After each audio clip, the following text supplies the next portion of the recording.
Good morning, everyone, and happy Monday. Kai is here with me today to launch my first 5-day challenge. So I'm going to give you guys a couple minutes to hop on and just sip my nice warm green tea. It might still be too hot, but my mug has dogs with scarves on it. I kind of came up with this challenge in about an hour, and I put together the whole thing, and I sat down and I was like, yep, that's good, no edits, it's perfect. So I think it's a little divinely inspired, this one. I know a lot of people don't spend as much time as they should or want to with their pets, so I think this is a really good way to go about it. It's only a couple of minutes every day, but it really helps to strengthen that bond. So how the days are going to work is I'm going to tell you the topic, explain why I picked it, and then give you the challenge at the end of the video. So that's how it's going to work. I only have examples for dogs, cats, and horses, but if you want to play with your rabbit or your fish, you're totally welcome to. The challenges might be a little bit different, but the concept and the idea is still there. Okay. Kai, you can have your treat now. She has to go to her special place when she gets treats. Okay, so today's topic is communication. And as humans, we know that this is one of the most important aspects of any relationship, whether it be human-human or human-animal or animal-animal. Communication is key. And because a lot of people don't know how to read animals' body language and their basic sounds and communications, I'm going to go a little bit on how their thought process works and explain all of that fun stuff. So I'm going to start with dogs because that's where the majority of the research is. Dogs are pretty smart. We don't give them enough credit for it. There is a dog, I'm going to post the video, named Chaser, and he can recognize about 300 different words, and his owner trained him to associate each word with a toy, and if he asked him to go get a specific toy, he would sort through all 300 of his toys and pick the one that was associated with that word. So to test this, they gave him a new word and a new toy. And his thought process, he went around, it took him a little longer. What are you doing? That's her bum dance.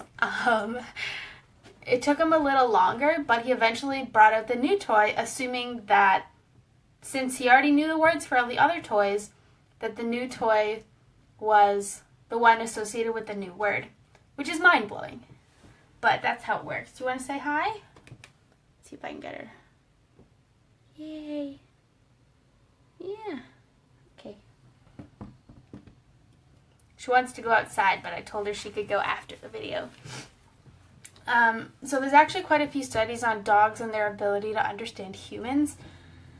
They have been found to be able to use reasoning to make decisions and shun unhelpful people. So they did an experiment to see. So there was a human that came in and gave the dog treats. And then there was a human that came in and didn't give the dog treats. And after they practiced this a couple times, the dog was presented with 3 boxes. One of them had the best treats, one of them had okay treats, and one of them had nothing. And then when the person who usually gives treats came in, the dog led that person to the box with the best treats. But when the person that doesn't give treats came in, the dog led that person to the box that didn't have any treats in it. So they can make connections like that. It's called classical conditioning. We're going to delve into that on day 4. But The reason dogs understand so many of our words is because we repeat them more than usual in our conversations with them. So when I first got my dog, I used the word sit a lot. And now when I say sit, she'll sit. But now when I say downstairs, she'll go down. If I say upstairs, she'll go up. Because we have a landing at our back door, so it goes both ways. So dogs can understand specific words, but when they're put in different sentence structure, they don't always understand what you're saying. So if you use very simple words, and instead of like, we are going for a walk, just say, walk. Because they'll understand that more clearly. No, Kaya's asleep. Okay. Another important thing to note is that a dog's behavior is very easily influenced by the tone of how you talk to them. So if you're all happy and do the baby talk that a lot of people do to their dogs, they may not understand all the words, especially if you're talking like you would to a baby and making ooey ooey sounds. But they understand your intonation as you being happy and approaching them with that positivity. But if you approach them and you're very upset and you come across and do very short, stern sentences, they're not going to be very happy and they're going to probably shy away from you or leave the room. So the thing about the baby talk is actually a scientific fact. It's called Morton's Law. And across mammals, high-pitched tones associate with affiliative behavior, high-pitched tones. So when they're all happy and they talk like this, that means that's a positive association. But when they talk in low tones and they're very upset, then that's associated with negative behavior and they will react accordingly. A lot of people use short, repetitive vocalizations when they're excited. So, oh my gosh, that's so amazing, oh my goodness. They understand that excitement. Because if I do that on a normal day when Kaya's not tired, she'll get all excited, not knowing why, but she'll still react according to that. Another thing is that one of the important things about communication in most species is eye contact. But in dogs, it's actually seen as a sign of aggression in some cases. So it's interesting, dogs don't usually look each other in the eye, but they will look at us in our eye. Not for long, but they will make eye contact. I actually taught Kaya a trick so that when we're out in the forest, if I want her to redirect her attention towards me, I say, look. Kaya, look. And she'll turn and look at me and stop what she's doing. So if there's something, maybe there's like a squirrel or something, and I don't want her to take off after the squirrel, then I'll use that, wait till the squirrel's far enough away, and then allow us to keep going. Another thing about communication for pets in general is that it's therapeutic for us because they're not going to judge us. They're not going to say, oh, that was a terrible idea. Why would you do that? They're just going to sit there and listen. And that's one of the best parts about, communication with animals is that they simply want to be there for you and they want to be included in what you're doing. Another fact about communication, 90% of the meaning in language, and I know Maru talked about this, 90% of the meaning in your language is from the body language and the tone. The words are only 10%. The body language and the tone can convey your meaning more than the words, and people will react to how you present yourself more so than what you say. So all those times when you're practicing a speech, and you practice the words over and over and over until you're basically a robot repeating the back, it's actually better to work on your body language and your tone because when you're relaxed, the words will flow more clearly. But although dogs do understand some of the words we say, make sure to speak dog to them once in a while. Sometimes in the morning, I'll play with my dog on the kitchen floor, and they do a play bow, which is when their front end goes down but their back end stays up. And Kaya's an Aussie, so her whole back end wiggles. But I will demonstrate that for you on day 4. We are better at interpreting our own pets' communication and body language than other pets. So I'm really good at reading Kaya, but when it comes to other pets, I rely more on all the classes and the learning that I've done to interpret how that pet is actually expressing their emotion. For cats, I have a really cool video I'm going to share below this you can watch after, but I was trying to find a video of different cat meows, but you get lost really quickly on YouTube when you look for cat videos. So I found an article about it instead, and it talks about the different types of meows and what they mean. Now, different pets may express this a little differently, and some pets may only make a couple of the sounds. I mean, Kaya's not very vocal for an Australian Shepherd. Most of them are very loud and bark a lot, but she will kind of huff if somebody walks by, but she doesn't usually bark. So for her, she mostly uses her body language. She's not very vocal, which is good for her because I know her and that's how it works. But for a lot of dogs, if you're waiting around for them to make certain sounds to understand what they're saying, you may be waiting a very long time. So that's important. But I can tell you the main purpose of cats meowing at us is to attract our attention because they likely want something, food or attention or something like that. But they don't often meow at other cats. They'll make other sounds, but the straight meow is mostly to get our attention. So, horses. I'm just going to have some tea here for a minute. Hello. Say hi if you're here so I feel like I'm talking to somebody. Okay. Now, a lot of people understand that horses are herd animals, which obviously they are, but we've taught them so much in our society that they do what we want, that a lot of times it's hard for people to understand what their horses want. So I found a study where a horse and the handler were in a pen, and there was 2 buckets outside the pen, and they both had treats in them. And the purpose of the exercise was to see how the horse tried to get the handler's attention and direct the attention towards the treat buckets so that the horse could get them. Because the handler had to go outside the pen, get the bucket, and bring it back in. So at first the horses started just by making eye contact with the handler. And then they would move their eyes from the handler to the treat bucket and back and forth until the handler started to move.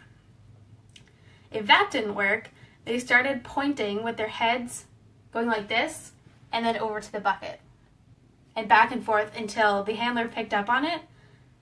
But it's interesting because if the handler... Good morning, Irina. For horses, they put in the most effort when their handler is watching them. So if the handler's kind of looking off into the distance and then they slowly turn back, then the horse will get excited and start trying to direct that attention towards the bucket. But then when the handler turns back, the horse will stop trying to get their attention. To the point, if they're really hungry, they'll just go over and nudge the handler to go get the bucket. So there is a point they kind of start with minimal effort and kind of work their way up, which is interesting because with some animals, they're immediately like, get me this right now because I want it. But then horses are more, okay, I'll try this, and if this doesn't work, then I'll try a little harder and, work their way up till they get what they want. Which is just proof that they can create plans on how to get, I don't want to say get what they want, but to get your attention. So today's challenge is pretty simple. They're going to get a little more difficult as we go through the week. But spend some time with your pet observing how they communicate with you and how you interpret their behavior. So just spend 10 minutes talking to your pet today. And I know for some people they're like, oh, but people think I'm weird when I talk to my pets. But it can be as simple as this morning I went downstairs to let Kaya out of the basement, and she gets all excited when I go down. So I was like, oh, good morning, Kaya, how are you? You know, give her a rub. He said, who's that good girl? And all this stuff. And I took her outside to the bathroom. And then we came back in, and she gets another rub. And then I give her, she's on an elimination diet right now because she has some stomach issues. So I gave her her first small meal. And then she ate it all, and I said, oh, what a good girl. Look at you finishing all your breakfast. And then I rinsed her bowl, and then we played some more, and then my brother woke up. So then she had to go say hi to him. And I was like, oh, you should go say hi to Big Brother. And then she walks right into his room. She knows the words now. But it's just interesting to see because when people come into our house, sometimes they're a little surprised. They think she's like 3 or 4 because of all the words that she knows. I actually taught her, we have a hardwood floor in our living room. And some of the bones she chews are very hard. So, well, all of the bones, but in the case of her chewing it on the hardwood floor, especially while we're trying to eat dinner, it got very, very loud and we couldn't even talk to each other. So I taught her on the rug.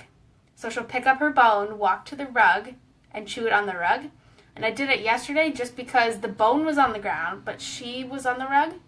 So then she just scooted back a little bit and kept chewing. So being able to communicate with your pets is so important, and because I don't know how many of you saw my Facebook post earlier, the quote was about how to your pet, you are everything. So just because your pet is only part of your life, because you have, you know, your human family and your friends and all of that, your dog has you. And if they don't get the kind of love and connection that they want, that's when the behavioral problems start. So if you spend time talking to your pet, they're so much easier to train in that sense just because they're more interested in what you're saying and they'll pay more attention to you. So teaching Kaya look was one of the easiest ways to train her because when she was a puppy, she was pretty unruly at first. She's an Aussie, so she was a little nutty. But to train her, I would go take her for a hike first, come back, she was tired, and then I'd practice look a couple of times, and then I would start training her. So it made it so much easier. She was actually one of the fastest learners in her puppy class. Kaya, want to come say hi? Yeah. Say hi. Can you sit? Good job. Now she makes direct eye contact with me just because we do it quite a bit, but usually she wants something from me when we're making direct eye contact. Yeah? Are you a good girl? Yeah. She knows too because I watch her ears when I say certain things to her and she gets really excited. Yeah? We're gonna go for a walk later? Yeah? Not right now, okay? That's another important one. Aw, thank you, Irina. That's another important one because a lot of times she'll hear us say something like W-A-L-K. She'll get really, really excited, and I'm like, oh, wait, it's not until later. So I taught her not now and later. She usually responds pretty equally to both, but it's just if I happen to mention the word in passing or if I have to do something first, like I'm out doing errands and I say, oh, when I get back, then I'll eat lunch and then we'll go. So teaching your dog different words is actually part of day 4, so just work today on learning how your dog or cat or horse interacts with you. How do they get your attention? What kind of sounds do they make? And just try talking to them for a little bit because you might be surprised. And another thing, when you spend a lot of time with your pets, it's an immediate mood booster. So if I'm ever getting overwhelmed with all of the planning and the organizing and the, being an entrepreneur, then I say, okay, Kai, you know what? We're going to the FOREST because I want to go for a walk. So I don't care if it's snowing, if it's raining, as long as it's above -20, we're going. And it helps me clear my mind, and it's just an amazing mood booster. So, without rambling on too much more, I will post the cat video and the cat article below this video.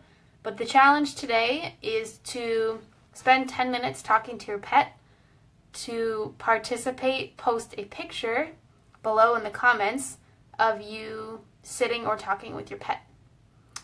But I'm starting off pretty easy. I've tried to make them a little more difficult each day, but then Friday's just fun. So good luck on today's challenge, and I will see you tomorrow at 9 a.m.